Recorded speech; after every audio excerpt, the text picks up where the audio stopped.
We are now. Thank you. Welcome. I think I know all of you, but we're just going to do quick intros. So Jamie with Health, Housing, and Homeless Services, staff to the Council on Homelessness, and lead on the Equity Committee. Michelle. Hi, everyone. I'm Michelle Burns, and I'm with Homebase. And for those of you who I've not worked with yet, we work a lot with H3 around things related to the COC and homelessness. Awesome. Jamie Schechter. Hi, everyone. Jamie Schechter, Homeless Services Chief with H3. Kiva. Hello, everyone. Kiva Dean. I have the community representative seat on the council. I'm also on the board of directors of the Food Bank of Contra Costa Solano, and I'm a CAPP participant. Excellent. And also committee member for this committee. Carl, how about you? Sure. My name is Carl Fisher. I work in the communications office at Contra Costa Health. I'm here today to support H3 in this committee's work. Carl, you look very nefarious with your shadow. I know I'm backlit. I'm sorry. It's just the time of day you got me. I hear you. I'm going to get blasted in the face. How about you, Brittany? Hi, I'm Brittany Goldman, and I am on the communications team here at Contra Costa Health, kind of just supporting the same way Carl is. Awesome. Glad to have you here. Teresa. Good afternoon. I'm Teresa Carr, and I am here representing Senator Bill Dodd. Good to have you. Joe.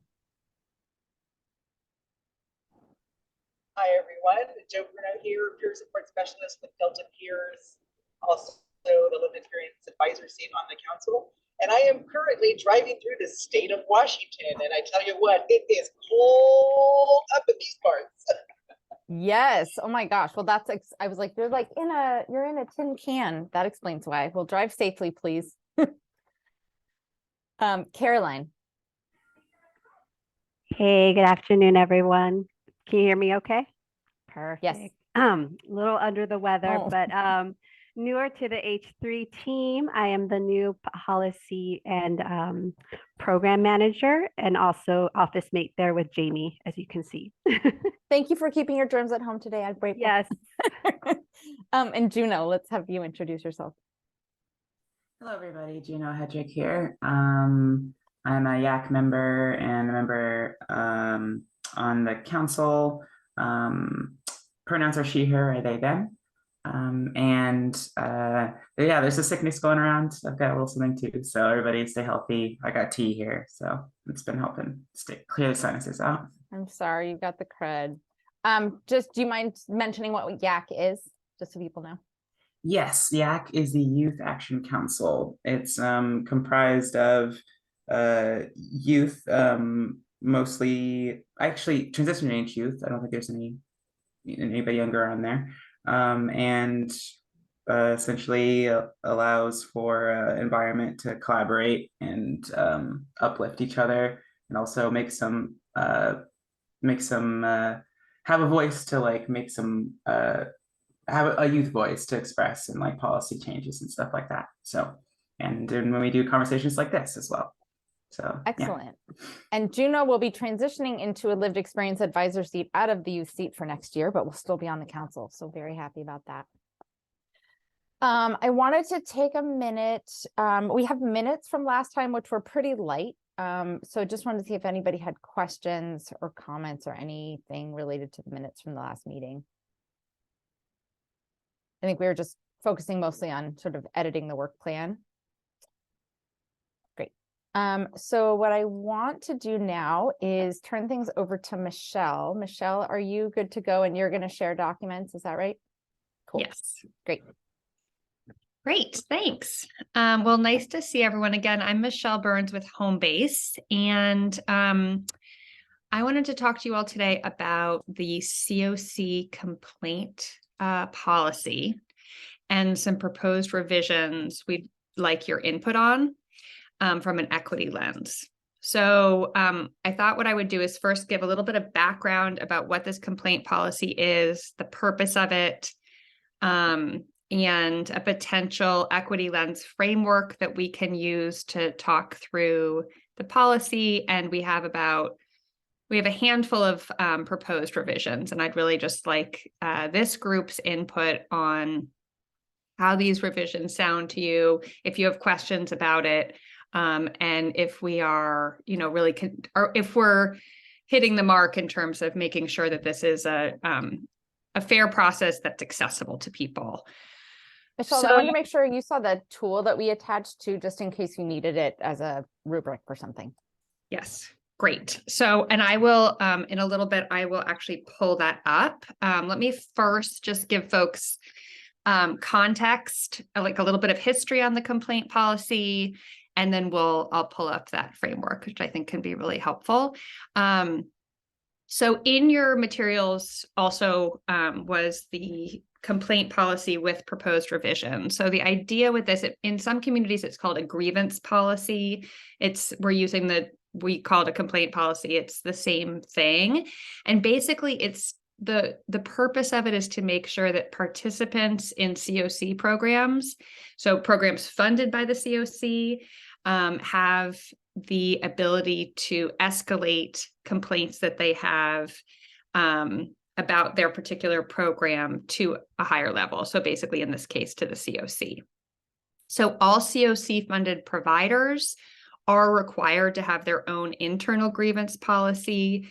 They are required to be sharing that grievance policy with participants when they join the program. And then it is just also supposed to be something that's accessible, that people know where to go to find that.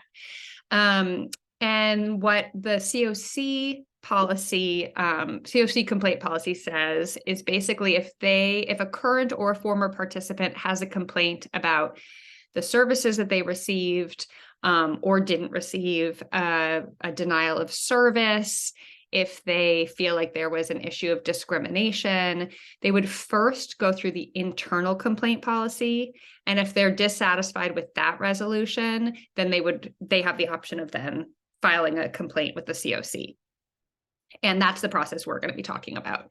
And so we had a complaint policy that was approved late last year. It went through the oversight committee. And then for this first year of implementation, Homebase was basically H3's designee to manage the complaints. And over the course of the last year, we received 8 complaints that we then investigated. In some cases, they resulted in basically just being referred back to the agencies because they hadn't yet gone through the internal complaint policy. One case went all the way through a non-conflicted complaint panel, which I'll talk about in a minute. And we're now in the process of transitioning complaints back to H3, and we wanted to iron out a few policy changes during that transition process. And especially after having this first year of implementation, we felt like it was a good time to look at how things have worked and how things could be improved. And again, we really wanted to look at these changes with an equity lens. So I'm going to pull up this framework so that we can consider some of the proposed policy changes. Let me first, though, before I do that, let me pause and see, does anyone have questions about what the complaint policy is, like the purpose of it? Is this all new to folks, or is this ringing a bell for the council members, Council on Homelessness members, that it's been a while since we've talked about it, but. It's ringing a bell, but yeah, it has been a while, so. Okay. And Michelle, can I reiterate kind of the expectation for today? Sure. Cool. So like Michelle said, the oversight committee approved and reviewed. And when we had brought sort of this same information to them and made a note about looking to make revisions after completing the process for the complaints this year, they were like, we really want to make sure it has an equity lens. Would the equity committee be willing to take a look with us? So these aren't changes that you'll necessarily be approving, but they're really looking to partner with this committee to make sure that they're getting all the feedback and all the insight from this group as well. Great. Thanks, Jamie. So let me just pull up this equity framework. And let me know, can you all see that okay? Yep. So this is through the Harvard School of Public Health. So you'll see it specifically refers to some things directly related to that organization. But on this side, they have some questions looking at things through a basic racial equity lens. And then here there's a more multi-dimensional focus. And so what I thought we could do is actually go through these basic questions. And they won't necessarily all be things that we need to discuss at length, but I'm kind of using that as a guiding post as I'm going through these proposed changes. So the first question, of course, is what is the policy under review? So it's the COC complaint policy, and I have several specific proposed changes, and I'd just like to go over them one by one. So the first one is last year, I'll tell you like kind of what currently exists and then what we'd like to change it to. So in the first year, the way the complaint policy was written is that anyone who was receiving services within the homelessness system of care could file a complaint. So any housing or service provider in the COC. In Contra Costa County. And what we are proposing changing it to is specifically to participants in COC funded programs. Because we felt like going a bigger scope than that really just was beyond the authority of the COC. And so really there wasn't any real mechanism to make corrections or changes if they weren't funded by the COC. So I think what I'll do is pause after each proposed change and see if there's questions, any concerns about that, and again with having this these equity considerations as well. That makes sense, that we're only covering those organizations, agencies that are COC funded, because we have the bandwidth and the authority to enforce any compliance requirements. But if we don't have the ability to enforce any compliance or any requirements, then we shouldn't be included in that process. So that makes sense. Thank you. Okay. Anyone else have any questions or comments on that?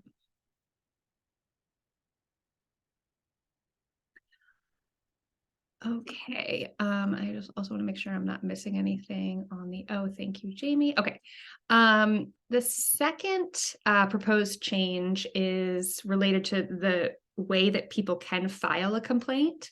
So currently, what the policy says is that people can use an online form or they can email the complaint to, right now us, but it will be H3, or they can call it in. And what we are proposing after this first year is modifying that where people can either use the online form or they can call in and have a phone conversation with the intake person who will then ask them the questions on the form and fill it out in real time with them, rather than having, so we basically be removing the option to file it as an email. And the thinking there is that what we discovered is that when people were submitting a complaint by email and not following the specific questions on the complaint form, it really became a pretty big administrative burden for staff to be able to parse out what the complaint particularly was, who's been involved, what the history, what has already happened. So we're still gathering all of the same information, but we're trying to make it so that it's more manageable for staff and we can really get to the point where we can begin an investigation more quickly. And we thought also about, is this in any way reducing the accessibility of the complaint process? That's why we wanted to make sure we continued to have the phone option. Yes, Kiva, you have a question? Yeah, so I'm sorry, I need a little more clarity on Sure. why you're taking out the email part, because Sure. understanding that, I mean, working with Contra Costa County as an employee for Contra Costa County for 26 years, we go by the there is no wrong door policy, right? So the more ways that you have people able to engage, Yes. the more you're going to get participation in that engagement, right? And I get that you may not get, let me lower my hand. I get that you may not get all of the specific information in the email, but that's the point of making a phone call back, right? And so, that's that no wrong door policy, because yes, you can, we're making it available through you calling us, but I don't see where there's a problem if I want to email and I don't have all the specifics and I leave you a number and you give me a call back too. I don't see that that's a problem. I'm so glad you're raising this, because I definitely was not clear enough. Definitely what you were saying, that should continue to be an option. So people can send an email and say, I have this concern about, I was denied services at this shelter, for example, and I'm concerned in this way. That what we would then do is follow up by either phone, text, or email, and basically say, we want to get more information from you. And what's the easiest way for you to do that? Do you want to fill out this form? I can email it to you. It's like a Google form, or do you want to have a phone conversation? What we're removing is the ability for it to only be like a back and forth email, where a person is outlining things but not answering the specific questions. So with the idea is that going with the no wrong door, definitely they can come in the door that way, but we just want to make sure that we're getting all of the questions answered. Okay. So you're saying, what you're saying is that they can still submit a complaint through email. We're just not going to answer you with back and forth emails. We're going to answer you in a more proficient, efficient way for us. Yeah, that's right. That's right. So basically, and that's actually something I can actually jump ahead to this other change that we're proposing. At the end of the policy, we added some proposed language about what we'll do about if there's not enough information, or even if there's on the other end, like excessive information before a complaint is filed. So basically, if someone reaches out and says, hey, I was denied service at this location, that's the point, that's kind of the entry point, but it wouldn't be considered like officially a complaint until we have more information from them. And yeah, so I think that also connects. Yeah, Jamie, go ahead. Michelle, I just wanted to check, are you intending to share the revisions? Because I'm still seeing the Harvard document. I wasn't sure which screen you were intending to share. Thank you. Let me share the revisions. So Michelle, I'm not trying to be difficult at all, but I just want to make sure.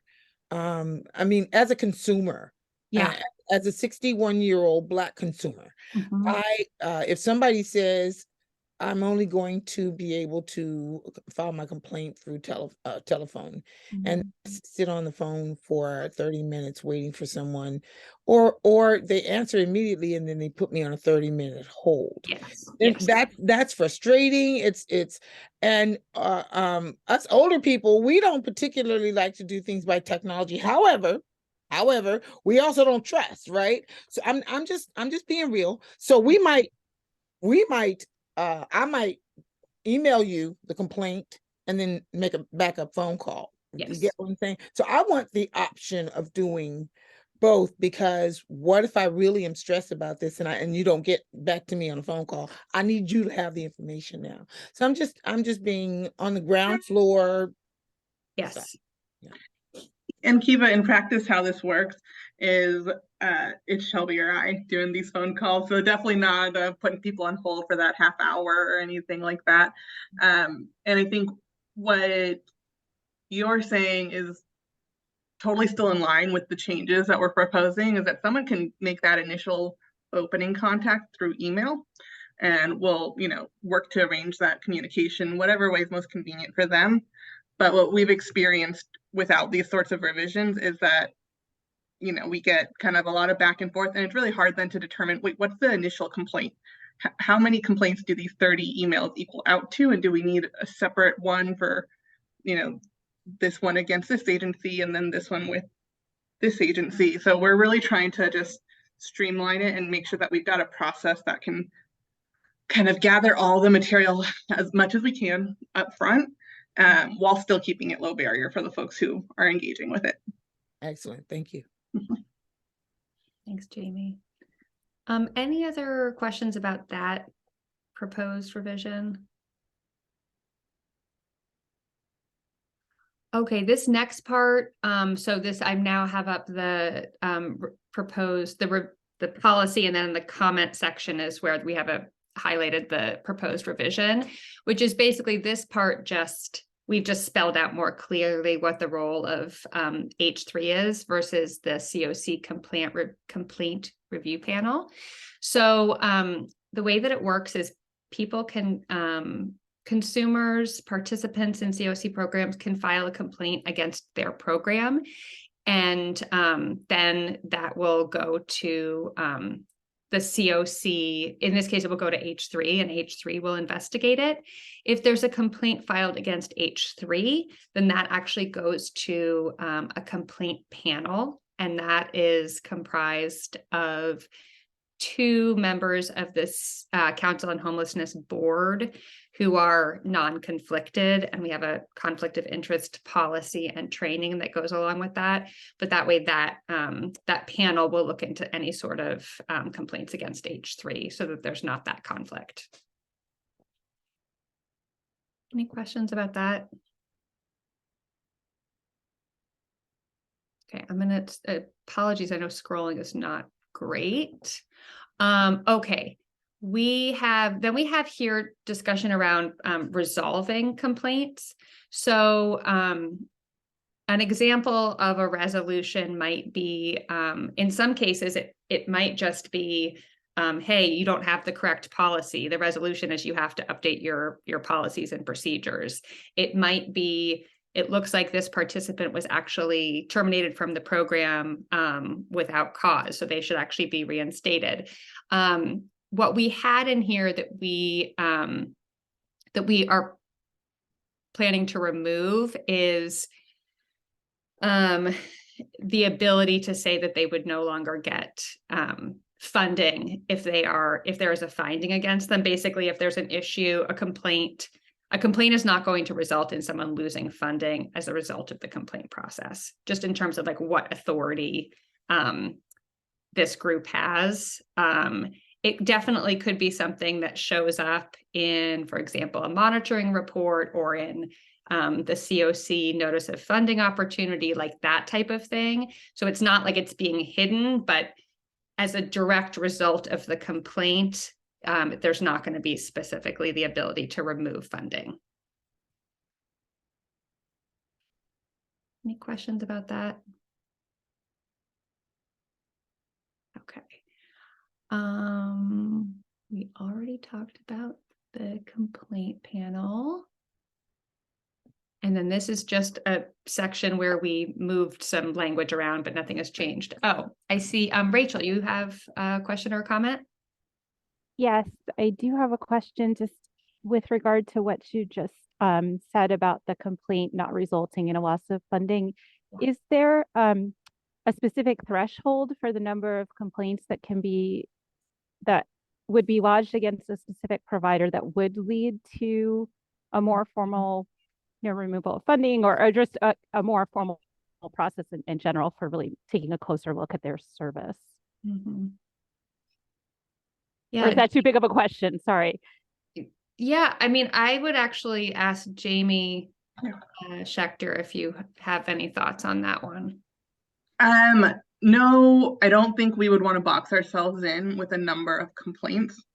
And not because, a multitude of complaints doesn't represent a very serious concern, but because that is the kind of language that gets really tricky to write into a provider contract that then gets reviewed by county council, that then we have to, go through all the steps to initiate the removal of funding process. And it varies across those kinds of things might vary across different program models. So there's a lot of nuance that I don't think setting ourselves with a number would serve us well in the long run. I think it would have a lot of unintended consequences. But we do take these complaints extremely seriously, and we investigate very thoroughly, and we make sure that we are working with providers to follow up so that the recommendations we are requiring are implemented. Okay, thanks. Sorry if that was out of context. No. Appreciate the response. Yeah. Yes, Kiva. Just for clarity, so I just want to make sure that I'm clear. You're saying that simply having a complaint against you is not grounds for you having your funding revoked. Yep. Correct. However, if there is one really egregious complaint, it could possibly lead. I'm just asking. In the hypothetical universe, like absolutely, like there could be such an egregious complaint. We have not received one. Not like it's a one and done, no way sort of situation. But we're not boxing ourselves out of that either. That's my okay. If someone submitted a complaint and it was part of this kind of larger whistleblower sort of action that uncovered a whole host of things, that could absolutely be a process we undertake, but we haven't yet reached anything like that. And hopefully not, but thank you. Thank you. So those are all of our proposed revisions. And I like to pull up the equity framework again so that we can think it through with these questions. And I think the questions that you all are asking are exactly why we brought this here. This is so helpful. And so looking at this, so I think we've talked about in terms of section 1, we've talked about what the policy is in terms of what groups might experience disparities related to this policy. I think, Kiva, you raised, the very important point about no wrong door. Does it make any sort of change to existing disparities? I think that one of the, excuse me, just one second.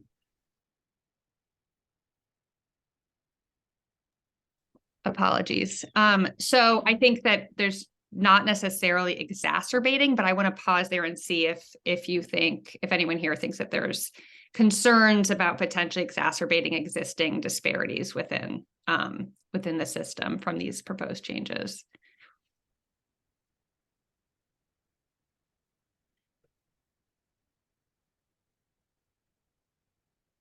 I think when we're thinking of disparities, we're thinking of the system level ones, because like Michelle said, we got 8 complaints, so it's really hard to come up with any statistically significant disparities in that sort of sample size. But are there any disparities that you think might be worsened? And we know some of those are Black African-American folks are 4 times overrepresented in our system. Native American Indigenous folks are overrepresented. LGBTQ plus folks overrepresented and undercounted. So would anyone have any insight on what those changes to our complaint policy might be perceived as, or might have any impact on those groups that we're aware of face disparities?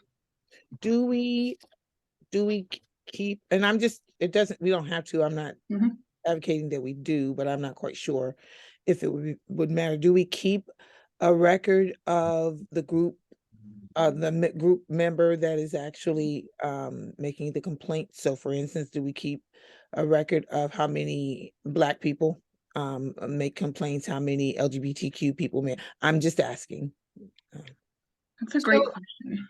Yeah, I mean, the form right now does not ask demographic questions. That's an interesting idea, like potentially of doing it where one possibility would be doing it in a way that's also like separate from their complaint, where basically, you can kind of separate that data.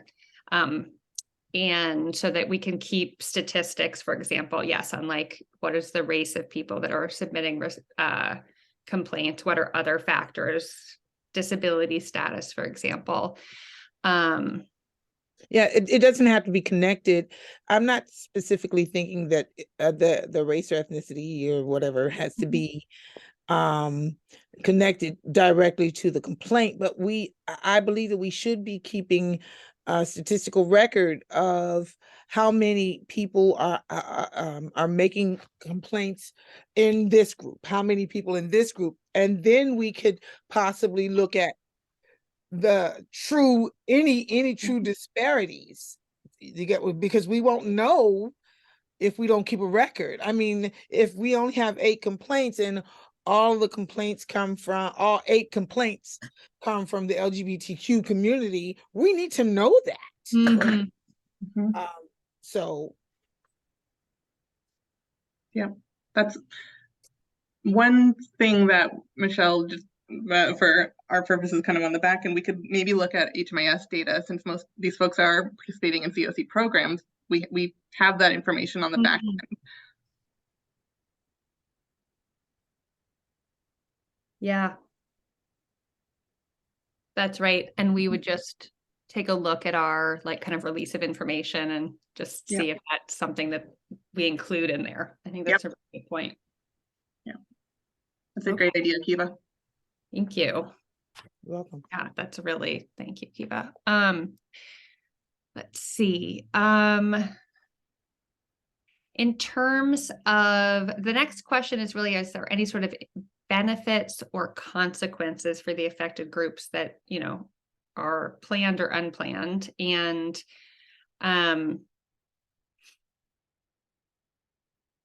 so if there, and I think we've touched on some of these just through your all questions.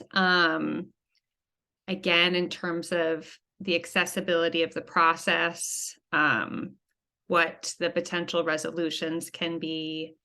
But is there anything else that that come to people's mind? Yes, Rachel. Thanks. So I had 2 questions. One of them is about language accessibility for the complaint forms and what languages there'd be available in, and also, excuse me, and also the other question is about direct assistance from H3 staff for people with low literacy or other, you know, barriers to access or completing the form on their own. So really good question. So we at this point, the form is in English with the Google form, then you can have it translated online. But that is a really good question about making sure that it's accessible. And then we do, in terms of having direct assistance, what we have done this year with several folks is helped them. We've had a situation where we would basically just do like a brief phone interview, and then we would fill out the form. So we would kind of have a more of a conversation and ask about the circumstances of the complaint and help to explain some of if there was any sort of issues about how things were described in the form to make it more accessible. But I think that's a really good, those are both really good points. We also work with folks who, you know, have advocates on their side. So we work with people who are working with Bay Area Legal Aid, and as long as we're getting all the appropriate releases of information, we definitely welcome people to make sure that they've got their advocates in their corner. Kiva, did you have something? Yes, in regards to, I think that back to my point, one of the things I wanted to add in keeping a record of, and that it's only for us an internal record, is that then it could be an overarching improvement for all of our grantees, because if there is specifically an agency or an organization that is getting cultural complaints from specific culture, then they have the opportunity, we can give them some feedback, and they have the opportunity to address that, which could improve their chances of being refunded. So their funds being renewed. So that's something, it's really, I think it's just really important. And I know I'm sort of beating a dead horse, but I really think that it's just really important that we pay attention to not just the complaint, but who specifically the complaint is coming from. And if the complaint is in any way cultural, or because that's why we're here, to be inclusive and to be diverse. So I think that that's really important. Great.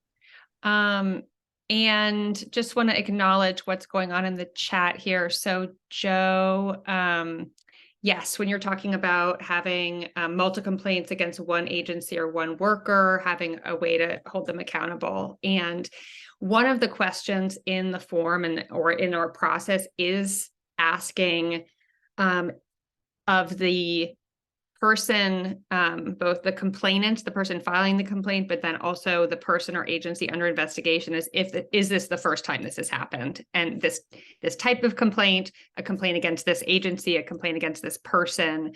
And so, for example, we've had complaints related to particular staff members that has resulted in some additional support for that staff member, some potentially changing of staff assigned to specific folks, and definitely like conversations between the person filing the complaint and the kind of the managers within an organization. So those are just some examples in terms of like, yes, we definitely want to look at if there are patterns, if this is like a one-off incident, or if there are things that are really, and even if it is a single incident, obviously that's important, but are there things where it's a pattern, obviously? Let's see. Yes, and Rachel, I'm seeing your comments as well, like agreeing with that makes a lot of sense. And definitely, yes, having more training built in, potentially having, training for within the COC, targeted training for particular providers, or particular areas of focus, I think is also a big thing. Yeah. And what I will say is that in the form, there is places for us as H3, the investigators, to kind of write out a corrective action plan. And so on a case-by-case basis, if there are things beyond kind of the immediate resolution that we want to see that provider do to address kind of the overarching issue, we note that there. And that can be something, if it's, for example, a pest complaint. We have a provider say, oh, well, we are going to schedule quarterly pest inspections with this company, and we're going to do X, Y, and Z, and then we follow up on it, and we we ask them to confirm, and we ask them to make sure that the things that we documented are being adhered to. And this, my dream, and I'll throw this out there, is just totally rough draft thinking, would be in kind of future iterations of monitoring to take these complaints that we're receiving and embed that into monitoring of like, hey, how have you made progress on addressing this thing that we might have discussed earlier in the year? Yeah.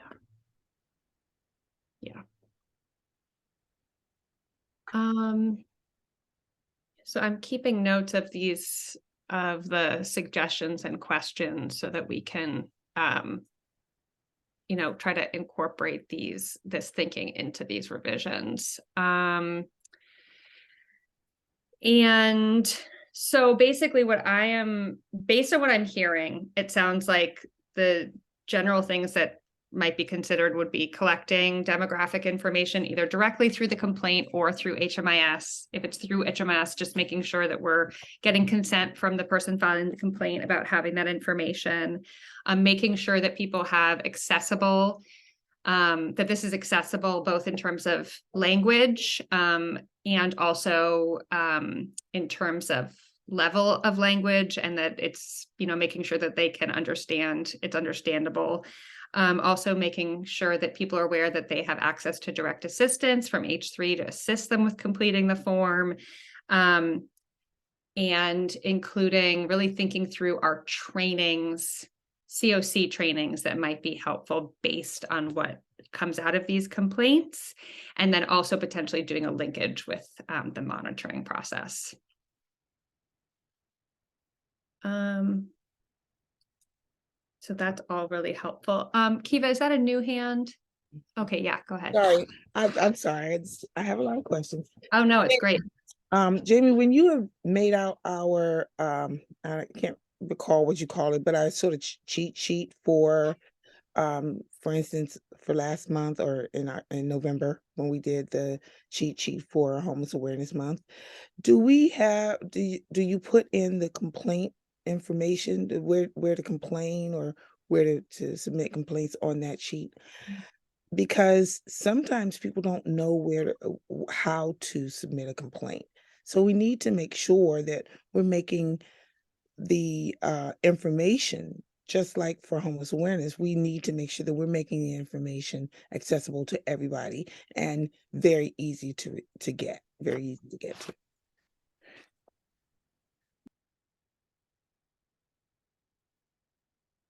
You're muted, Jamie. It's happening with my audio. How about now? Yep, better. I've been having issues with my audio. I don't know what's going on. Sorry. So what I was saying is like, that's a perfect segue actually into this piece that the Equity Committee has taken on for the next year, which is like about communicating out to people what services are, how to access them, what happens once you do that. And part of that, I think, is, and if like things are not going well, what can you do? So I think that's a great point. You know, we have it on our website, but I think that's something this group should hold on to as we're thinking about all the different kinds of messages and information we want to get out. Thinking about that piece as well, of like, what are all the different chunks? And there may be different places, different audiences, different tools that we use for that, but agreed. Because it doesn't do any good to have this policy and this process if nobody knows how to use it. Yeah.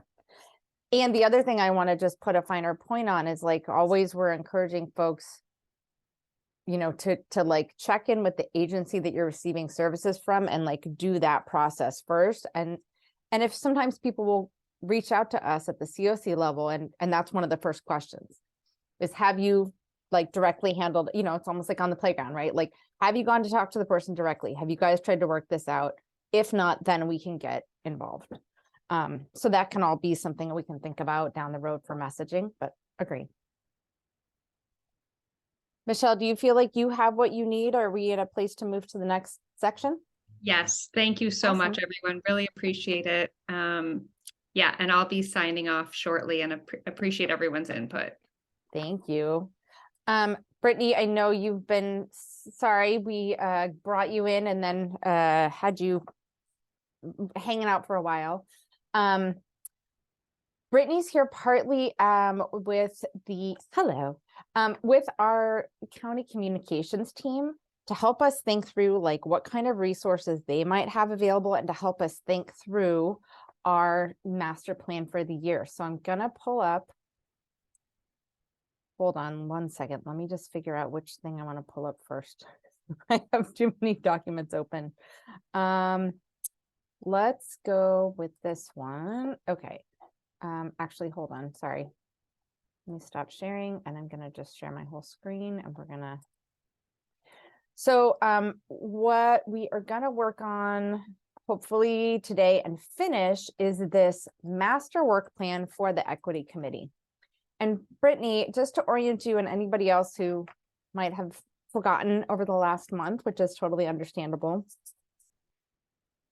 This committee has set as a goal for 2023 that we will create accessible information, outreach, and educational materials to engage underserved and or previously unreached communities in the county so that people experiencing or at risk of homelessness have equitable housing access to housing resources and housing outcomes.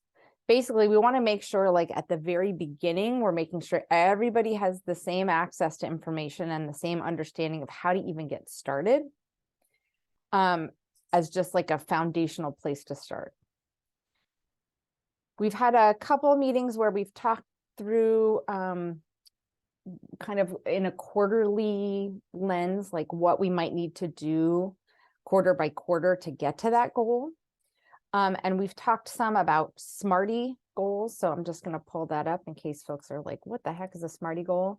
So just a reminder, so SMARTY goals are, instead of just being like, hey, we just want to make things better, we're going to be specific. We're going to figure out how to make things measurable so that we can tell how we're actually doing what we want to do.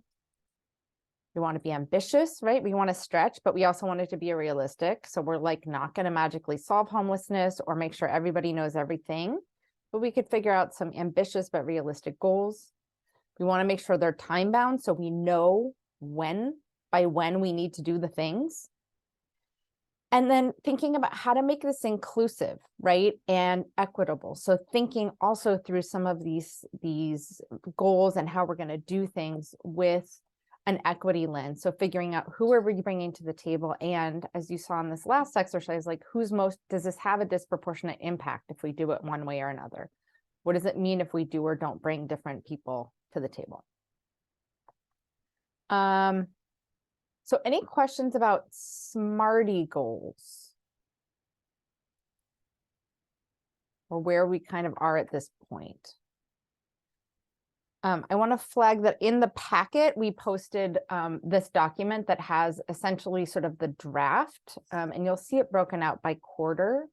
So this is our overall goal, like by the end of 2023, we want to have done this. And what I did actually was started adding some of these SMARTY goal guideposts, where we have like for each quarter, we have a goal, and then we have like the tasks and activities, like how are we going to do that? But not just that, for each quarter, like how will we know that we've succeeded that quarter? And how will we think about equity and inclusion for each of those quarters? So Brittany, one of the things to think about just for you all is like, when I say you all, I mean CEI, is like, I would love for you to be thinking as we go through this, like, where are places where you think CEI, so CEI is our communications, education, and information. I always forget community education and information. All the acronyms. All the acronyms, exactly. One of those is right. Exactly. You guys get information out to people. Like where there are appropriate places for you to provide support, where you have guidance with your expertise of thinking about communications, because that's really what we're focusing on this whole year. And especially like around our goals and our tactics of like, are we even thinking about this the right way from a communications perspective? So I thought I would go through these 4 quarters just to refresh real quickly of what the goals are, and then maybe drill down into the tactics and activities. How does that sound for people? I'm seeing some nodding. Okay. So for quarter 1, I'm kind of capturing this as like planning, right? So we need to figure out what we do and don't know and what we do and don't have. So suggestion, and we can change this, right, is assess what materials we have, what information gaps there are, what are key target populations that we really want to focus on, and also figuring out not just the materials, but like who and where are the channels to get this information back and forth. And so this is a question for you, Brittany, like the language we've been using is sort of like channels and then this language of amplifiers. So I think about amplifiers as who is signal boosting this information? Who is working with our population that if we have a new flyer, if we have information, like who are the people and what are the roads that are where that information is going to be traveling? Does that language make sense? Like if you looked at this, is there some different language we should be using to be congruent with sort of like communication stuff? Or if this goes to the outside world, people will understand better? No, I think what you have makes sense. Okay, great. So I won't get into the tactics and activities yet. So we have planning. So that's basically January, February, March. And then at the end of March, we will have a clear picture about like, okay, what do we need to actually create? So then quarter 2, we're actually going to start drafting some of these things and identify who we want to really go after to beef up our where relationships we need to beef up, and what are some maybe new pathways we haven't thought about when we do have our shiny new toys, who will take them out into the world. So this is where we'll start drafting some things. We'll look at best practices. We'll look at what other communities are doing, and start like tinkering. And then third quarter is when we say like, okay, we have this half built or 3/4 built thing. Let's test this. Or maybe we have what we think is a final draft and we're going to test it with our audience, basically, our people with lived experience, and then the other people who may be using these and sharing these tools and getting feedback to make sure that we're on the right track. And then after we get that feedback, fourth quarter, the idea is that we would do our final polishing, and then we would really launch that, launch those materials, launch sort of whatever campaigns we come up with, and then start thinking also about the next year and what we want to focus on for the next year. Does that sound familiar to people? Does this look like a good rough plan? I feel like this is the conversation where I say landlords. This is where like we start throwing out the ongoing conversation of landlords. Is that? Well, that's a really good question, Joe. So this actually is a really important question because this talks about who is our target. There are like 40,000 different groups or people we could be talking to. It sounds like what we are looking for is we want to make sure that people experiencing or at risk of homelessness have equitable access to housing resources and housing outcomes. So I mean, what's interesting is like, you could read that a bunch of different ways. To me, this means like people need to know how to connect with call, care, and core. A lot of people still don't even know that. But this also, like if we don't have landlords, then they're not going to have equitable access to housing resources and outcomes. Or that the landlords also need to have that education information out, like they need that knowledge as well, possibly too. Mm-hmm. And Jamie Schechter, I'm going to put you a little bit on the spot, only to say, I think we don't have an answer to this yet, but this like question of landlord engagement has been coming up in like multiple places. And I know we haven't had like a formal conversation about where that lives or what that looks like, or it's came up even around training. So I think my question is like, I can create a parking lot. Is this a parking lot thing, or does this feel to you like it fits somewhere in this realm? I think this fits in equity in the way that the grievance procedure or the complaint policy does, right? Mm-hmm. Where this landlord engagement might not be the main task of the equity committee because it isn't, specifically targeted to reaching those underserved communities.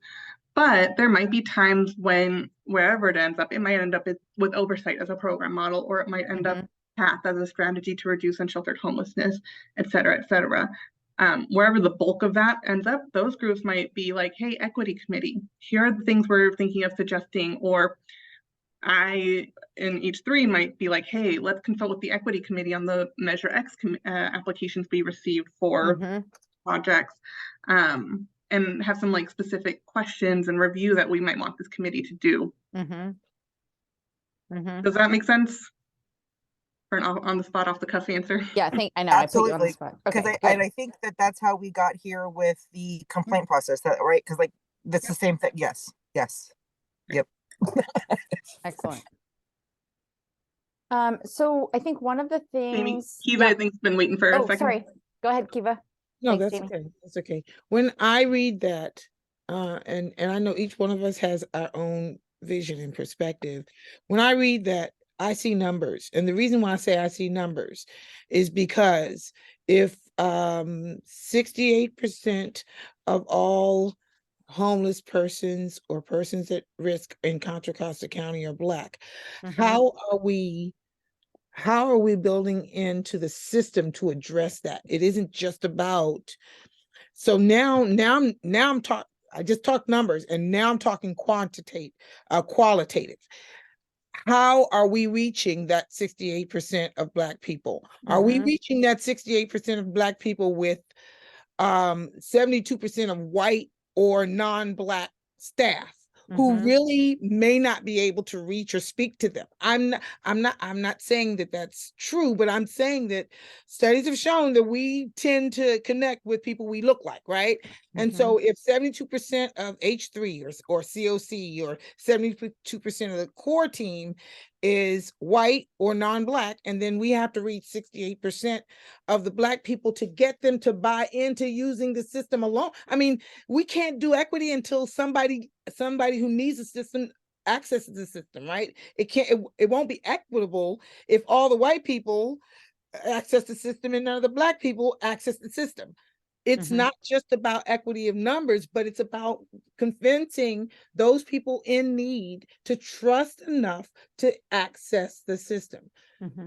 So in the words of Congressman Rosa DeLauro, who I met and took a picture with when I went to Washington, D.C., I hope this isn't just talk. I hope we're going to think about really how we can do this from the ground level up. If we are talking about reaching those people who are homeless, those people who are marginal or on the precipice of homelessness, at risk of homelessness, we have to reach them where they are so that we can give them the information and build the trust enough for them to access the system so that they can use the system equitably. Because we can't pick somebody up and hold their hand and make them use it. We have to convince them that it will work for them. Yep. I think that's really spot on. And I just want to flag, we kind of captured this under like one of the proposed activities is to basically like conduct a survey or focus groups. And I think one of the key questions is like, who do you trust? Who do you not trust? Why or why not? We need to know who their trusted partners are and what makes them trustworthy as we figure out sort of these pathways, right? So there's like the building the messages, but then there's like, how is it getting to them? And if it comes from somebody they don't trust, we could have the best message in the world and they're like, nope. Rachel, I see your hand. Thanks. Yeah. And this was kind of like coming off of an interesting discussion I was in over the weekend around people with lived expertise and experience. And, you know, someone echoed this too, but someone brought up the issue of this kind of curation or cherry picking in some regards of people with lived experience who are there talking about the people who have kind of successfully navigated the system.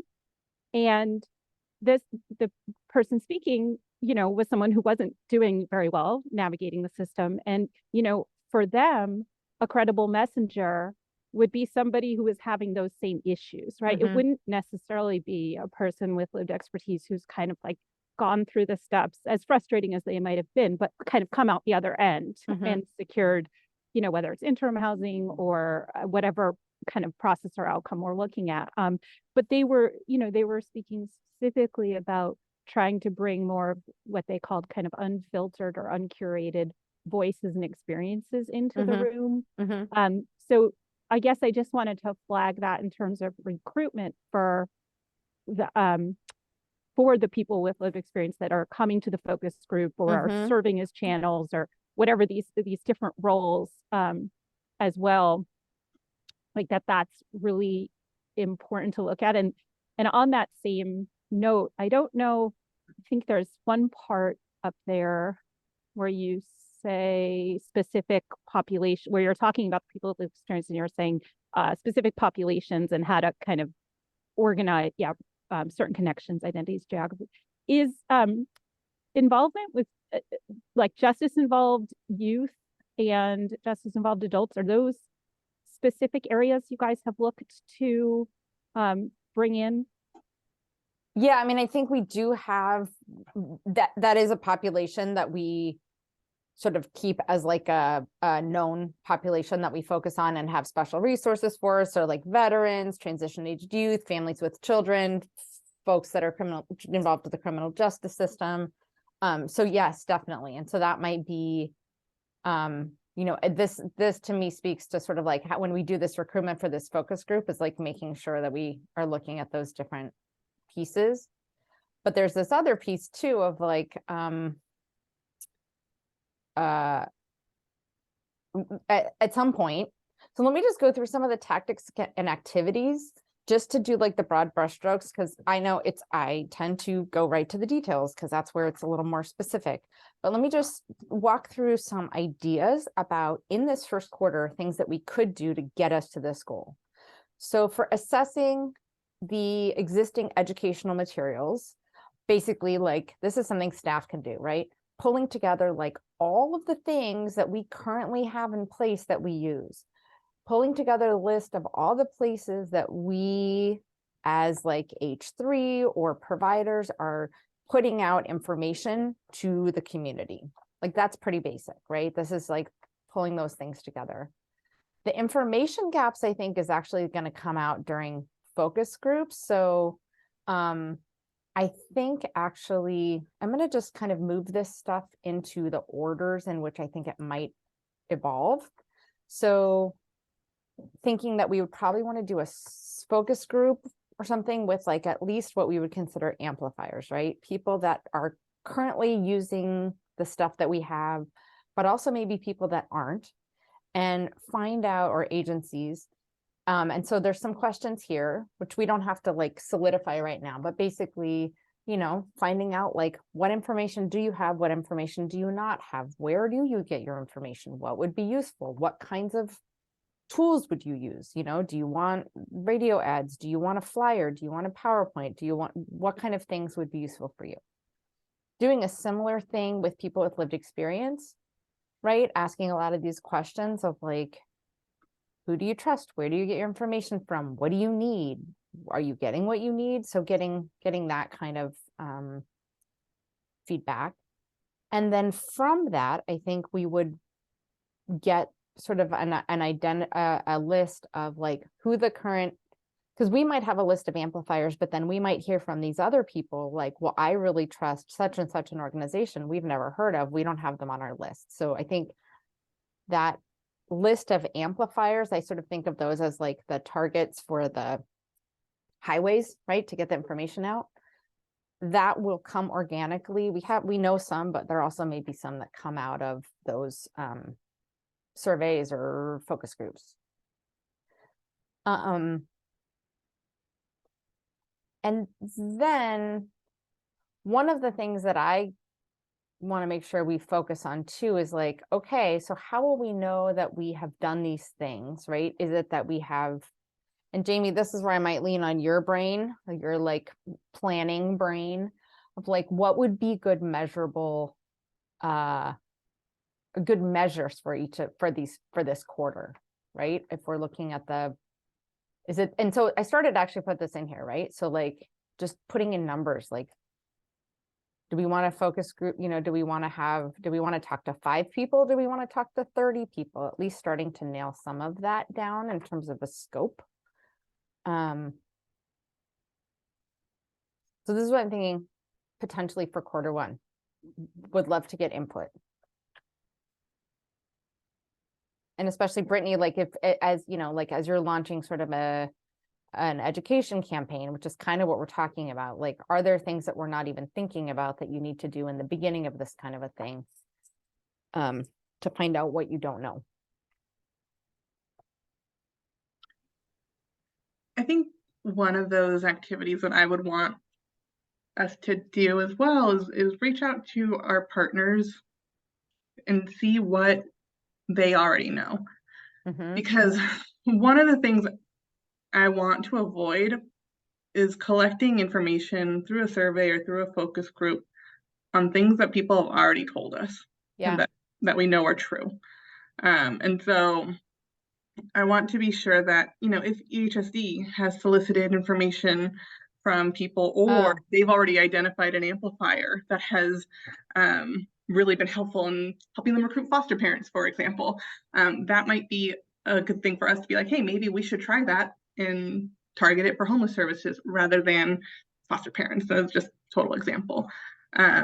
Because sometimes I think we get into the data is the king of all evidence that we could possibly have, and that can be exclusionary even when we want it to be inclusionary, if that makes sense.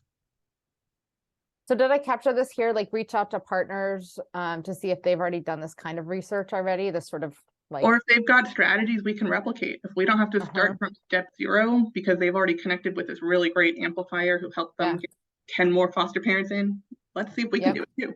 Okay.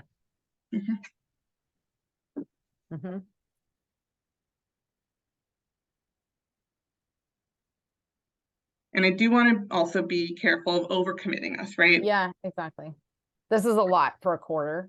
Yes, especially a quarter where this is kind of the whole intention around rolling up our work plans across path and oversight for the council is to make sure we're not overcommitting ourselves and making sure that we as H3 have capacity and folks on the council as council members have capacity to do the things we're setting up to do. Focus groups and surveys are a lot of effort, as you all know. You facilitated plenty of them for us. And so in that first quarter, January through March, we know we're going to be putting out an RFP for a lot of our funding. We know we're going to be needing to recruit people to do a review of applications and help us make funding decisions. So really want to make sure we're understanding our asks of our council members particularly, and folks with lived experience who might be helping us on things like creating a satisfaction survey, potentially kicking off a group to look at our VI replacement, making sure we're not just saying we're going to do 100 things when we know we can only maybe do 5 or 10 things. Yep. I want to jump in just real quick. I had a conversation with St. Vincent de Paul, and so they took me on a tour, and I was looking, and this was the one that was in Pittsburgh. And the guy I talked to, for the life of me, I can't remember his name or what his role was, but he was the main person that goes around all of the St. Vincent de Paul. Steve Crank? Oh gosh, to the life of me, I can't remember. Yeah. Anyway, when he had mentioned, we were talking about the HMIS and how like they serve so many people that may not be in our system, right? So we were talking about like, how do we get, because they're using the system in some way, shape, or form, and it may or may not be working for them, you know, and like he talks a lot about undocumented folks, like they quote unquote don't trust the system, that whole process. But I think that might be one of those, is it going to be now? Is it going to be long, like in the future type of deal? But there's something there that we are missing that we need. So I don't know what that looks like quite yet, but I think that whatever network that they're involved in should be shared with us in some way, shape, or form. Yep. And we definitely have connections with them, and they've started reaching out to us more. I think they're trying to get more and more connected. And that's part of it too, Joe, actually. So you bring up a really great point, is like part of this audience is also for other providers to understand even what it is, what our network does, and what it would like, how to get connected. And so there's like, for me, the focus, the primary focus of this work is for people who are experiencing homelessness that need to learn how to access homeless services. But I think these tools also really will help providers to understand what it is that we're doing. And that's what builds the trust. When we were talking about trust, as soon as we can get the net, like that gatekeeper, the middle person, as soon as we can get their trust, then they can tell the community to trust us. Yeah, exactly. Yes. Yep. So Jamie Schechter, I really hear what you're saying about like capacity. So right now we have this big laundry list. But I'm curious, like, one of the things that comes up for me sometimes is like, how do you decide when you have enough information to move forward and not letting perfection be the enemy of the good, right? We could do like some super comprehensive, community input process and focus groups. But like, I hear your question is like, what do we actually need to do to be able to move forward, to figure out what our gaps are and what some potential new improvements could be. I think that's the ongoing conversation of this group, right? I think in the first quarter, it's going to be a lot of that research and identifying what questions we have and understanding kind of what we're surfacing. And we're going to need to be, walking while we're chewing gum, or whatever the phrase is. Yeah. So we'll never be done trying to identify new gaps. But when we identify some, say, hey, we see that this community is a group we haven't reached out to much, but we know this provider or this church or this person who hands out socks on the weekend, they might be a good person to connect with. Let's try that. That might have a big impact. And also, we might have the opposite conversation of like, we know folks who are undocumented do not trust our system. And we can't make movement with HUD this month to address that, because that's going to be a long-term advocacy sort of situation where we talk about how to make resources lower barrier for those folks.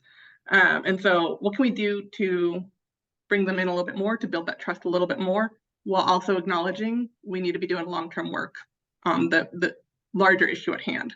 So it'll be up to us to kind of, I think what would be good is to build in, hey, do we want to reach out to 3-5 amplifiers in a quarter, every quarter, and kind of keep it snowballing. So we're building on our work at the same time as doing the concurrent research and testing and sampling and all the things that we do. So with that said, would that be like we would come up with a streamline for all of, like, it would be the same process for every single person, unless that entity or person had like something that it would be case by case that would change the process. But that's kind of cool, actually. I like the way that sounds. Okay. So Jamie, did I hear you right? Like, so instead of doing, so there's like for the amplifier. So like at the end of a quarter, we would maybe have talked to 10. Did you say like 3 every quarter or 3 every month? 3 every quarter. Like, okay, great. We can do the maybe not like most perfect data informed method of just reaching out to the folks we know, or like the first step. Informational interviews kind of. Exactly. And while we work on that larger, hey, do we want to construct a more thought out survey? And do we want to plan for focus groups in the summer? Or, you know, we can do both things and not let that perfect planning situation get in the way of us making movement at the same time. Mm-hmm. Hey, Jamie J. Yes. You've said quite a few times how excited you were that Jamie S was here. So I'm just going to echo that, because right on. Thank you. This is why we're excited. She has a very good brain. I just like to say that one of the awesome things about a survey is that it can be ongoing. We can continue to send out surveys. We can continue to reach out to people in regards to surveys at any time and at any amount or level.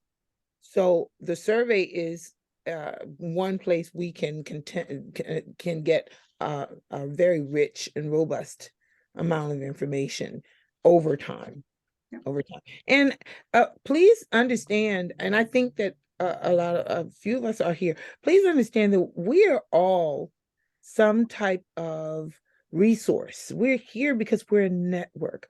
We are all some type of resource. I co-chair the economic equity team on the CAP, and we are specifically addressing transitioning aged youth and their economics and their homelessness. And then I'm on other involved with other entities and agencies, and I'm sure other people are. So I know personally people who have come through homelessness or come through foster care and homelessness.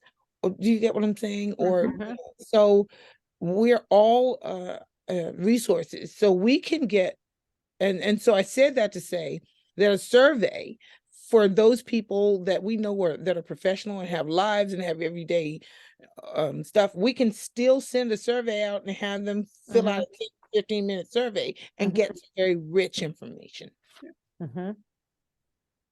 Absolutely.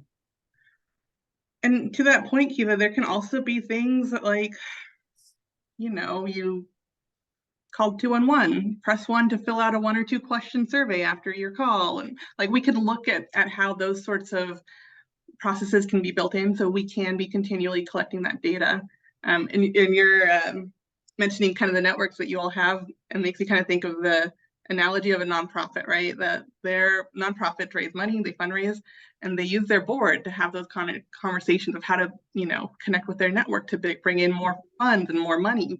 And for us, we're really trying to use our board or council to connect with their networks to bring in more amplifiers, to bring in more people who will know about our system and then be able to share about our system. So I love that shout out. Excellent. Okay, so let's start thinking. So let's start thinking about kind of Q2. And Jamie, one of the things I'm thinking of is like in my brain, right? I just wanted to be like neat and clean, and it's very linear and quarter by quarter, like we're gonna get all the information and then we're gonna draft all the stuff and then we're gonna, and like recognizing that might not happen exactly that way. But thinking like by Q2, hopefully we know a little bit about what we need. And where we might want to send that information out. So, and like, so trying to think about like the tactics and activities. Again, like, I don't know if we want to put, I'm struggling with this measurable piece. Like, I don't know that we'll know how many new materials we need or revised materials we need, but. And maybe it's not new materials themselves. Maybe it's looking at the types of strategies we're testing, right?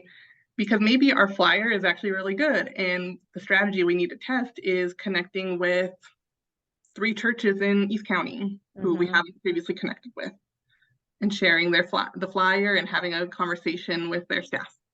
So maybe that's, you know, thinking about strategies versus like a product, a work product itself.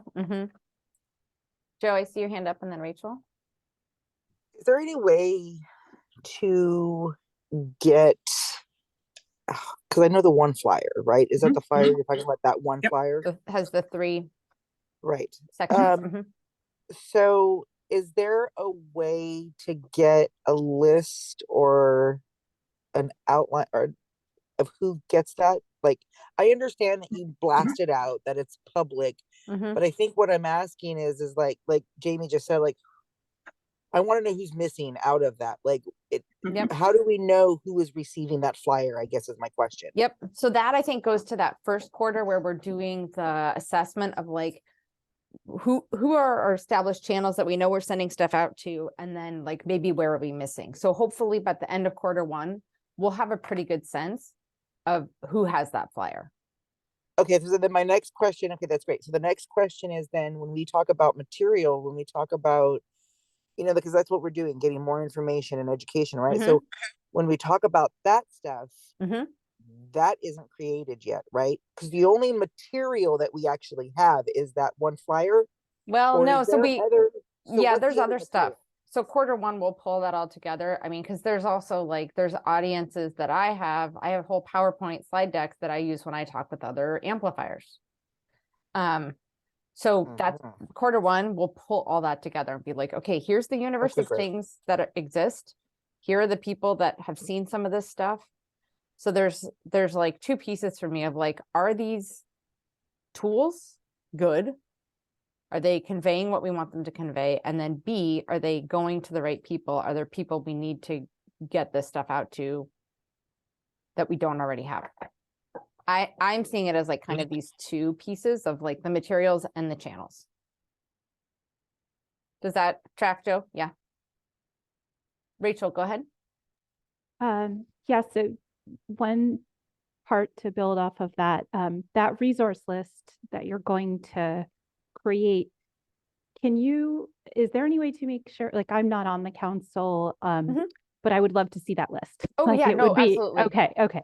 I just wanted to make sure about that. And then to Jamie Schechter's point earlier, about getting really granular about where the information is. I think for me, like, I travel to dozens of libraries over the course of a year. And one of the things, as I'm kind of nerdy this way, like I always go first to look where they post about community resources. So, you know, of all kinds, intimate partner violence, housing, everything, you name it. And so I take pictures because I love, you know, to see what the level of visibility is. So I think even, you know, and it varies. I mean, we have 26 branches in Contra Costa, right? It's going to vary by branch in terms of the space and, you know, the staff, all sorts of things. But just even getting that granular of like, okay, yes, we need great materials and, you know, all of the things that have to be within that content, but where is it placed? Like, are people able to see it, and how can we, you know, and I don't expect, of course, you're not going to go to every site. Like, again, it's a level of bandwidth, but like, you know, libraries are kind of a big one. And so how can we make sure that that information is really as visible and as accessible as it needs to be? And is it being replenished, you know, consistently, all that sort of thing. So that's kind of where my mind goes, just adding that point. So this actually leads me to a question for Brittany. So Brittany, I'm wondering, like, I don't know if there are tools that exist sort of for like mapping this kind of thing or tracking this kind of thing, like as like a group or an entity is doing sort of a needs assessment around communications. That's something I might pick your brain about too. If there's a tool that already exists or a format that is kind of standard to use, like, or again, let's not reinvent the wheel. Yeah, definitely. Let me think about it. And we'll circle back together, Jamie. Okay, great. That sounds great. Kiva. I think I brought this up before. But if we, if someone of substance can reach out from the Council on Homelessness to the Contra Costa Solano Food Bank, and while we are distributing food, we can also distribute that flyer with the core of the three. And now, yes, I may be a liaison, but I'm not the decision maker. And that's why I'm saying that, because that has to be made on a higher level of decision. But there are so many distribution sites in Contra Costa County. And we give the food away, which means if we're giving the food away, we can give a flyer away with the food, right? It can be folded and we know what it is, or the food know what it is, and we know what it is. But so I'm just simply saying that that's one way that we can get information out to those who are directly in need of our services. Absolutely. And Kiva, what I'm imagining is like we end up putting together a map of like sort of categories of providers, and then, like, as you said, for some of them, it's going to be like a bulletin board. For some of them, it's going to be a food distribution event. For some of them, it's going to be and I think we map all that out. And then we come up with a process to, like, quarterly we check in, like, how are you on flyers, how are you on the, you know, like, I think what we're talking about is mapping exactly that level of detail, and building out some sort of infrastructure so that we have that all, and it's not just all in our brains. Jamie, I think that would be really helpful for CEI to know about all of that too, just so we can think about different ways to get that information out. Like, maybe it's not necessarily a flyer, maybe it's a business card so people can just slide some information in their wallet, and that's a lot easier to carry around, kind of thing.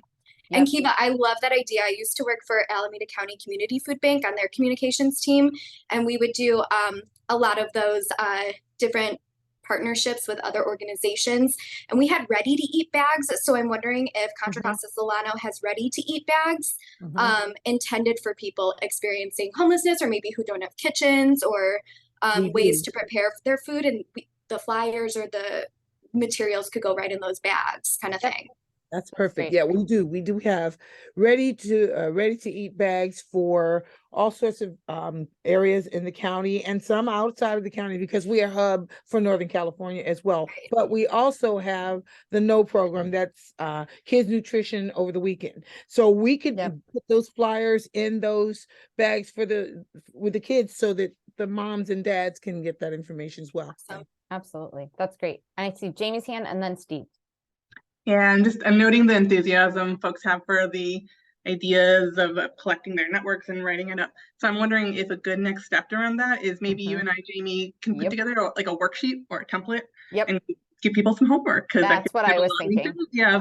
Yes, exactly. So maybe we can put something together, share that out, and then in January, y'all can share your list with us, or we can, if you get it to us in advance, we can kind of consolidate and just review as a group. Yep, I love that. That's great. That would be really neat to put it into like one document, and then we can see like and block it out, and I mean, share it. That's really exciting. Yep. Steve, go ahead.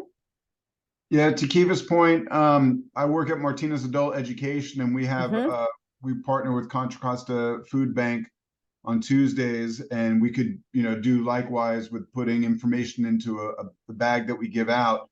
Additionally, we have I'd have to confirm with the director of the school, but we have a board out front. We could advertise resources, but also on our website. We can put things up there. Love it. And we have had here, we use Canvas, and there's a course where students can go for resources with a long list of hyperlinks where they can access information. So maybe if there is such a list, then something like that could be made too, and then we could have that on our website, or organizations could have that. So then everyone would have access to all just the big list of resources, the hyperlinks. Yep, great. Okay, so we're definitely going to get you guys a place to dump all this amazing information. I love it. Okay, so we have about half an hour left. I want to check in. So we've got the ideas about how to sort of gather information. Second quarter, we're going to sort of draft some materials. So maybe the flyer is great. Maybe we get some feedback. The flyer needs some tweaks. Maybe we get some feedback that we need a special PowerPoint for community agencies, or a short video for people to understand. And so I guess this is a question for you, Brittany, like if, I think we'll stay in close touch with you. So if, for example, there's hey, we want to try and maybe do like a short educational video of like, these are the 3 access points. We actually started down this road probably 4 years ago with Andy, and then a bunch of stuff happened and we didn't move forward with it. But I think especially now, video is likely a thing that we might want to consider as one of the multiple tools we have. So I'm assuming we can have like a more detailed conversation about that, but do you think that's something CEI could provide some support with? Yeah, absolutely. Okay, great. Love it. Yes, Joe, go ahead. Yeah, so is there a way that, because we were talking about earlier about that lived experience portion, is there a way that we can get somebody who has utilized and do a tutorial step-by-step issue? Totally, that's what I'm thinking. Like, when I got to this point, this is what happened to my, this is what happened to my story. Like, get somebody to, you can get multiple people to do those tutorials. Yep, exactly. I really think, yes, it would not be like me and Jamie as staff being like, this is how the system works, which is kind of what we were doing, like the draft we had was like me doing a voiceover, because like that's just kind of where we were. But yes, exactly. This should be people that are working with all of our services. Yep, love it. Okay, so then third quarter, this is where, so like first quarter, we will have identified all these people, right? That like we're picking their brains, we've developed these new channels, we have people we want to connect with. So then once we have our stuff to test, we're going to go back to those people and say, okay, we took your feedback. Here's the pretty stuff we made. What do you think? So that I think third quarter is really going to be doing that, of like going back out to all your connections and saying like, okay, check this out. How does this work? Does this work for you? Are there things that just make you go, ew? Are there things you really like? Are there tweaks that you want to make? And then we bring all that information back, make those tweaks. And then the last quarter is like, okay, ideally, this is my dream world, right? We have all our stuff and we're going to send it out into the brave new world and create some structures around how to like maintain all of that stuff. And then think about what our priorities for 2024 would be.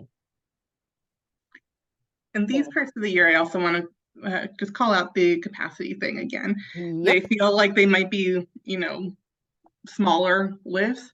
But I'll point out, we know third quarter, that's Yep. going to be our COC competition, and we'll be asking folks for a lot of time commitment there. We also know people go on vacation over the summer, and a lot of providers have less staffing to be able to support these projects. Bringing back for feedback is helpful. Fourth quarter, we know Homeless Awareness Month, exactly, and that's a good opportunity for us to really have good platforms to push out materials and to make a bigger splash than just maybe announcing it on some random date in September. So it might feel like, oh, that's all we're doing, but just want to make the larger context there as well. I appreciate that. Yep.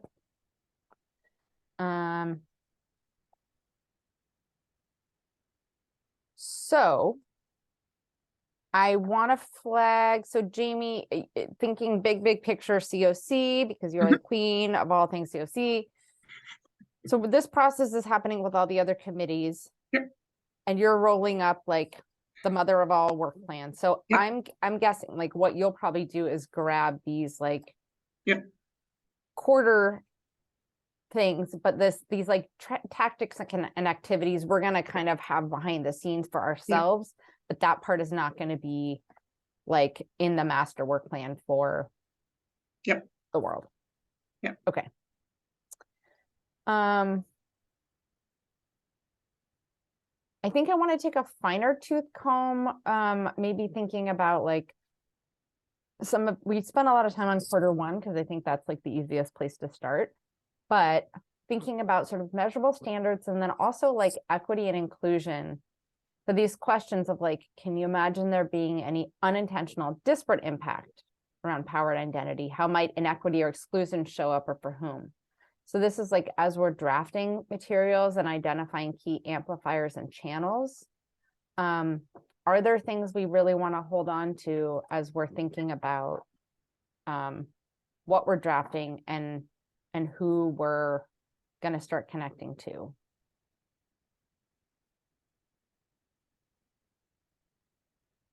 And I'll just mention like one thing I see happen often and has happened in other meetings. It's like, we tend to like mention who we know, but if our circle is very homogeneous, then like, so for example, like I could be like, yes, I know all these agencies, but they are only oriented towards me as like a middle-aged, middle-class white woman.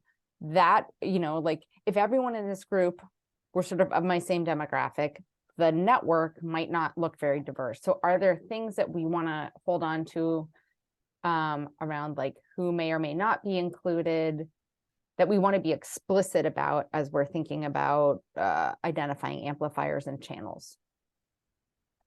Jamie, maybe one thing we can look at is maybe in February, taking a look back at our racial equity evaluation. And seeing, okay, is this evaluation's findings in line with the things we're trying to focus on? And if it's not, are there good reasons why not? Or is it because we're only looking at, those groups that are closest to us and that we know well? You mean like when we get our sort of list of whoever our amplifiers and channels are? Or we could use even our annual report. Do we see within our amplifier groups or the people we're connecting with, or even in this room, a reflection of what our annual report tells us our demographics are? Yep. And that was actually, this was sort of my thing that I was thinking about of like, for this first section of like, as we're identifying key target populations, like even within homelessness, you could be like, we just want to focus on people that are unsheltered versus sheltered, or just in West County, just in East County. Like I don't know that we would want to get that specific, but those may be things that we want to consider based on some of the data. Yeah, Teresa. Oh, this is just a question, just listening to the whole conversation and having some experience is, you don't want to leave out like family members that are trying to assist. I mean, in this conversation, I didn't see anything about education or information for family members trying to get some information and Yep. some assistance. And even though you may have a relative that's unworkable, or isn't ready, I won't say unworkable, but isn't ready for that, it's very frustrating, or at least what I found out, it's very frustrating trying to maneuver the system and, you know, get the information to the person that needs the information, even though they may not be willing to accept it, and then maybe getting somebody to follow up with that person. You know, I was able to get halfway through, but not all the way through, and it was very, very frustrating. So I Yeah. don't know what you do about that, but anyway, it just seems to be a lost piece. Well, no, I think I appreciate that you said that, Teresa. And I do think part of what you're flagging for me is like audiences. And like one of the audiences that I think of when I'm sharing this information is not just people with people who are experiencing homelessness, but the people who are trying to support those people. And as you said, sometimes it's family members, sometimes it's a homeless service agency, sometimes it's school district staff, sometimes it's like the bus driver. I think that point is really well taken, that when I want us to be clear. And so then we think about, right, like where do people who don't work in this industry get their information? That's really important. We can't just be like preaching to the choir. The whole point is we want to be getting the information out to places where it hasn't. So is it next door? Is it churches? Where are people getting information about how to help their own friends and family? Well, when I found out there Yeah. was no information. I mean, there was no place to get that information. I had to really work at it. Yep. To get it. And the way I finally got help Yeah. was through a supervisor. Uh-huh. So I'm, you know, but by that point I was so frustrated, I didn't know what to do. And, but the supervisor was able to, you know, get the help that, Yep. that I needed. Not that it helped, but Right. it did help. I mean, I don't mean it that way, but your point about supporters, I think that's exactly who I'm trying to address. Yes. And that I think you need to look at that and try to figure out where those people get the information, because I'm sure there are a lot of families out there that have someone that they really want to support and they want to help, but they don't know what to do. Teresa, I'm so glad you're going to captain that conversation when we get there. No, it's exactly right. Because I mean, we hear over and over again, like people were in such crisis by the time they finally got into services. That is absolutely not what we want to happen. We want, like, the minute somebody's starting to struggle, it's easy for them to figure out who to talk to and what their options are, and like get intervention as soon as possible. Right. So, well, I think that the bigger problem is, I can only talk to my own experience, is if the person has some mental issues and they need mental assistance. Yep. That was the most difficult. Yep. And it was very recognizable, but very, very difficult. And once you're considered an adult protective services can't help you at all. Right. And so one of the things that you're actually hitting on too, which is like, we're going to have to really figure out our lane. And I think some of the stuff that might come up in some of these conversations that we have is like, our focus is sort of homelessness, but there are all these other things that are like related to, may exacerbate, may cause homelessness, where like our system of care can't necessarily, isn't like the access point for behavioral health services.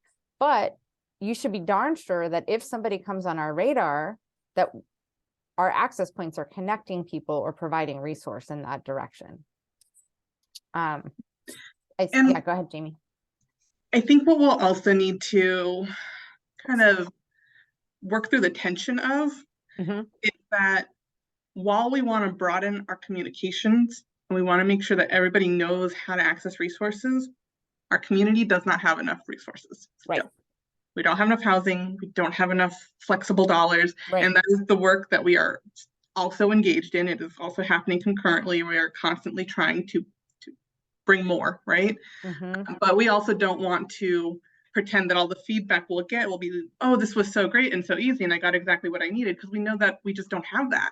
And so when we're defining our success, I want us to be really cognizant of success doesn't mean 100% of the people that we're reaching out to are happy with us, because we're not happy with the current. So yeah, just want to note that of it's not going to be all rose colored. So I'm sorry for being the Debbie Downer on that. No, but actually, Jamie, that's really important, because I think a big part of this is setting realistic expectations so that we prevent people from getting so frustrated that they're like, well, you said I should call this place and like they didn't fix it for me, so forget it. I'm done with this whole thing. Yeah. So I do think that's a very, very important part. I see you, Joe, and then Rachel. I was just going to chime in and say, we don't know what we don't know, right? There are a lot of people out there that just don't know. Yeah. And I'm wondering, we're talking about education, we're talking about resources. Yeah, there's not enough resources for sure, but I'm wondering if there is like,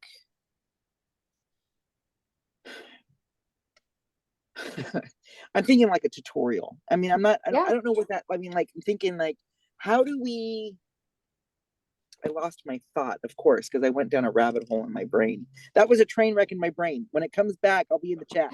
Okay, but okay, I'm going to hold on to one thread that I think I heard, which was, and it's something we've talked about before, is sort of like a little tutorial video of like, here's what happens. Like, I'm calling 211. Here's what happens when you call 211. These are the questions they might ask you. Here's what happens when you go to a care center. Like, show somebody being greeted at a care center and what are like the next things that they might expect, because I think a lot of folks don't know what to expect. And like, you know, I think there's ways that we can get that information out as well. Rachel, I see your hand up. So I just to echo Jean. Oh, your connection is spotty. Oh, no. Can you hear me at all? Oh, you're back a little bit. Let's try it.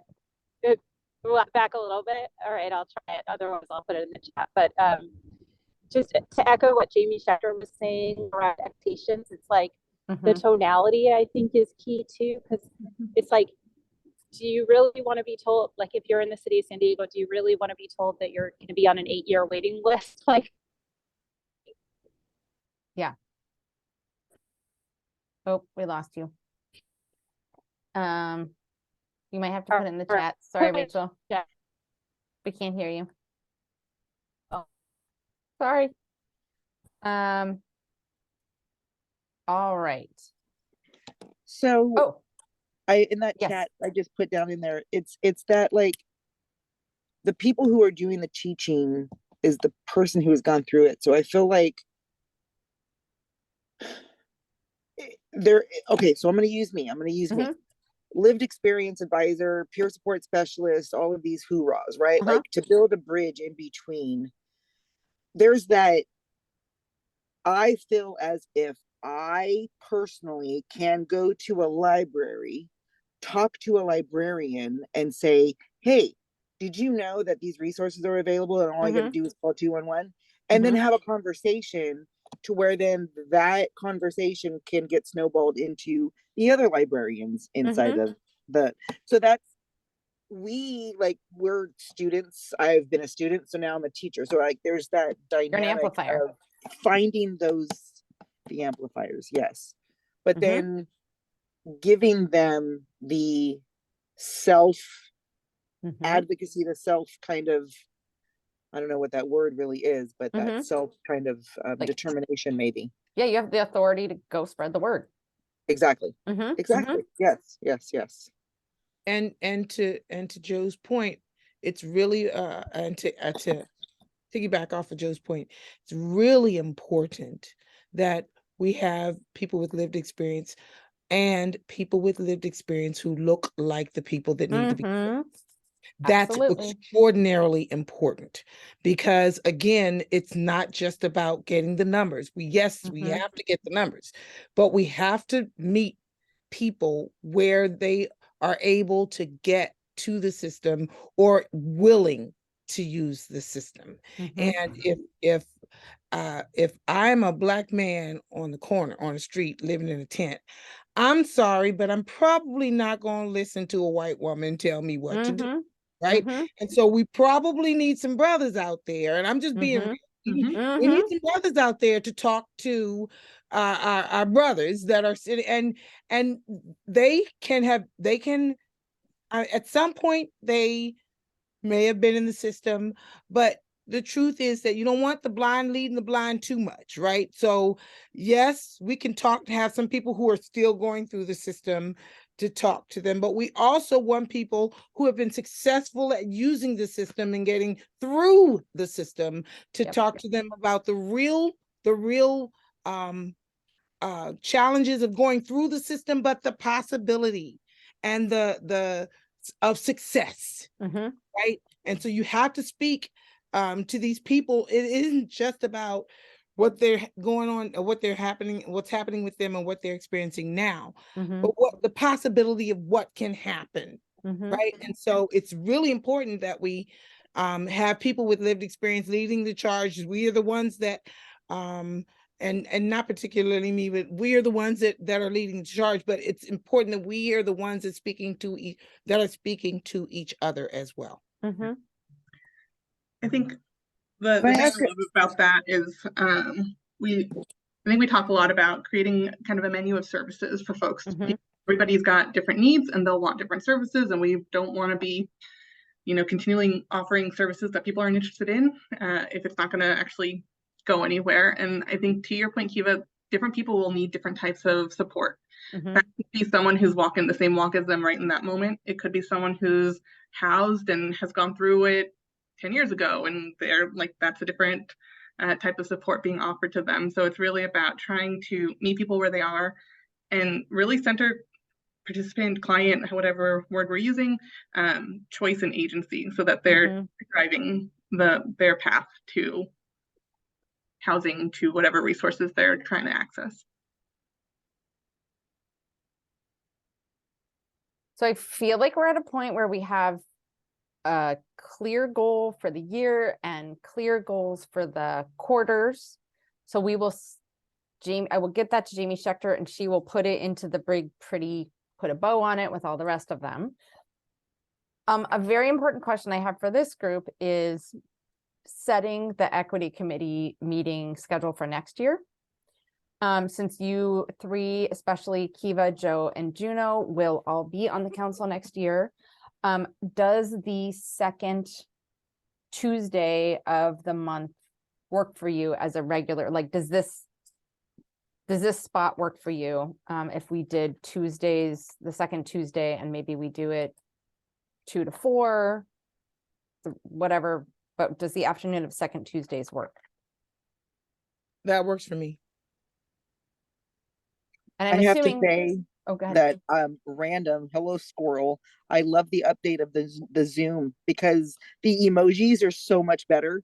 I'm over here having so much fun with the emojis, but I gave you a thumbs up and a heart. I'm good with the second Tuesday. Okay, good. And Juno, how about you? You can say in the chat if you want to. That would work for me as well. Okay. And do you guys have a preference, like 1 to 3, 2 to 4? Either one works for me. I usually am meeting at 11 o'clock. Okay. At least until March at 11 to 12 for one equity meeting. And so okay. If 1 or 2 works for me. Okay, same for Joe and Juno. I'd rather go for 2 to 4 myself. Okay, 2 to 4. If we can. Okay, great. Great. Ooh, I'm gonna lock that in. Tuesdays are equity meeting days for Kiva. Exactly.